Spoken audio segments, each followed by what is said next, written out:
मैनपुरी लोकसभा उपचुनाव के साथ एक बार फिर से गोमती रिवर फ्रंट की चर्चा तेज हो गई है कि क्या इस मामले में शिवपाल की मुश्किलें बढ़ेंगी, कि क्या चाचा शिवपाल का भतीजे को साथ देना भारी पड़ सकता है। इन सवालों के बीच अखिलेश यादव ने कह दिया है कि वो जांच के लिए तैयार हैं। जो रिवर फ्रंट का मामला है, उस मामले में सीबीआई पूछताछ करेगी, ये बात भी निकल करके आ रही है। सीबीआई अगर पूछताछ करेगी तो सीबीआई को बताया जाएगा कि जो भी रिवर फ्रंट बना है या जितने भी प्रोजेक्ट बने हैं वो सब कैबिनेट के डिसीजन है, और कैबिनेट के फैसलों पर अगर इस तरह सीबीआई ईडी होगी तो मुख्यमंत्री जी को ये सोचना चाहिए कि बुंदेलखंड एक्सप्रेस वे प्रधानमंत्री जी ने उद्घाटन करते ही ढह गया था, क्योंकि वो बुंदेलखंड एक्सप्रेस वे बीजेपी ने बनवाया है और प्रधानमंत्री जी ने उद्घाटन किया, इसलिए जांच नहीं होगी। एक सड़क में पूरी गाड़ी घुस गई पूर्वांचल एक्सप्रेस वे में, उसकी ईडी सीबीआई नहीं होगी। एक लड़का जिसने परीक्षा नहीं लिखी, जेल में पास हो गया, भर्ती हो गया पुलिस का इंस्पेक्टर, उसकी जांच नहीं होगी। 69,000 जो आरक्षण घोटाला हुआ है उसकी सीबीआई जांच नहीं होगी। सीबीआई ईडी उसी को डराया धमका जाएगा जो विपक्ष के लोग हैं। तो अखिलेश कहते हैं कि ये फैसला कैबिनेट का था। अगर सीबीआई और ईडी कैबिनेट के फैसले को मानने को तैयार नहीं है तो हम भी जांच के लिए तैयार हैं।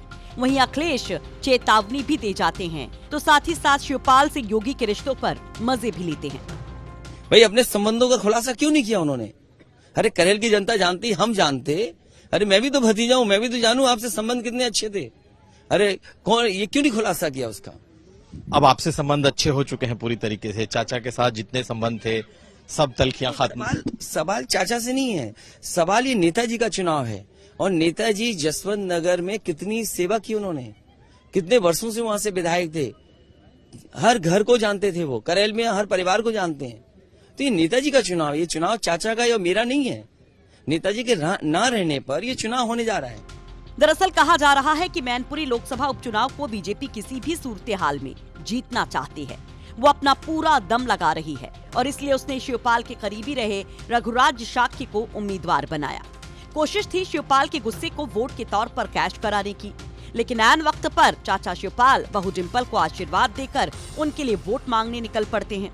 जिसके बाद चुनाव प्रचार के लिए मैनपुरी पहुंचे सीएम योगी के निशाने पर अखिलेश से ज्यादा शिवपाल होते हैं।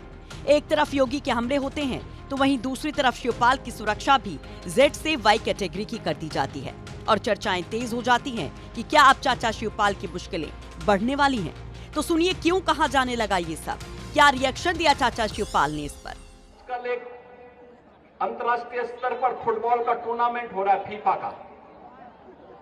फुटबॉल की तरह जब भी व्यक्ति घूमता है, एक किक मारता है, दूसरा दूसरी तरफ से मारता है, उस बेचारे की स्थिति नाचने की होती है।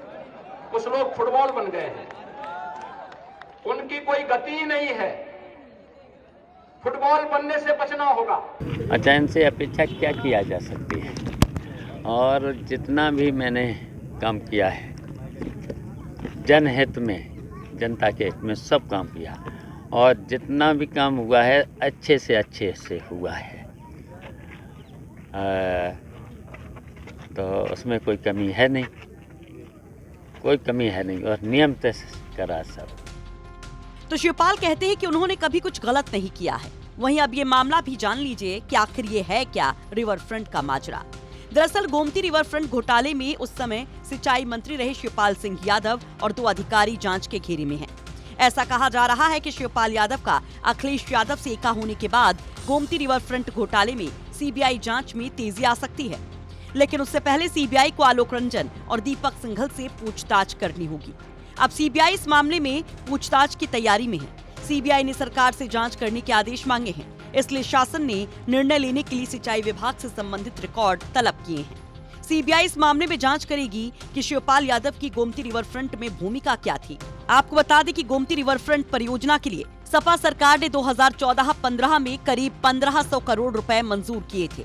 अखिलेश सरकार के कार्यकाल में ही करीब 1400 करोड़ रुपए जारी कर दिए गए थे। आरोप लगे कि बजट की 90% राशि जारी होने के बाद गोमती रिवर फ्रंट का 60% काम नहीं हो पाया था। 2017 में योगी सरकार आने के बाद गोमती रिवर फ्रंट घोटाले की जांच शुरू की गई। प्रारंभिक जांच के बाद इस मामले को सीबीआई के हवाले कर दिया गया। 30 नवंबर 2017 को सीबीआई ने पहली FIR दर्ज की थी। मैनपुरी से पुष्पेंद्र के साथ कुमार अभिषेक की रिपोर्ट, यूपी तक।